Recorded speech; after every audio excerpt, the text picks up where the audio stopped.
তো বন্ধুরা, এই সময় সব থেকে দুর্দান্ত রিমার্স যে প্লেয়ারটাকে নিয়ে ঘোরাফেরা করছে, হ্যাঁ বন্ধুরা, আনোয়ার আলীর কি বিদায় পড়তে চলেছে দল থেকে, কারণ তার কিন্তু একটা শাস্তির ব্যবস্থা হয়েছে এবং সেটা জন্য কি তাকে দল থেকে বাদ দিতে চলেছে ইস্ট বেঙ্গল। সমস্ত কিছু আলোচনা করব এই ভিডিওতে, তো ভিডিওটা না স্কিপ করে সম্পূর্ণ দেখবেন। আর আনোয়ার আলীর শাস্তির ব্যাপারটা কতদূর কি হলো, কি শাস্তি পেল, সমস্ত কিছু আলোচনা করব একই ভিডিওর মাধ্যমে। ভিডিওটা না স্কিপ করে সম্পূর্ণ দেখবেন। আর যদি আমাদের চ্যানেল একটি নতুন সদস্য থাকেন তো আমাদের চ্যানেলটি সাবস্ক্রাইব করে পাশে থাকতে অবশ্যই বলবেন না। তো চলো শুরু করা যাক আজকের ভিডিও।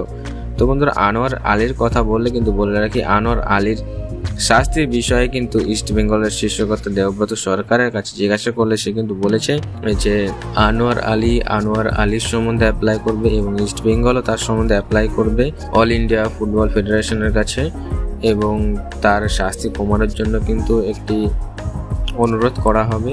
এবং যেমনটা নিউজ বেরিয়ে চলে আসছে আজকে কিন্তু আনোয়ার আলী একটু দুর্দান্তভাবে কিন্তু প্র্যাকটিস করতে দেখা গেছে ইস্ট বেঙ্গল গ্রাউন্ডে, এবং যতদূর খবর চলে এসেছে 10 দিনের মধ্যেই কিন্তু অ্যাপিল করার জন্য একটা সুযোগ পাওয়া যাবে।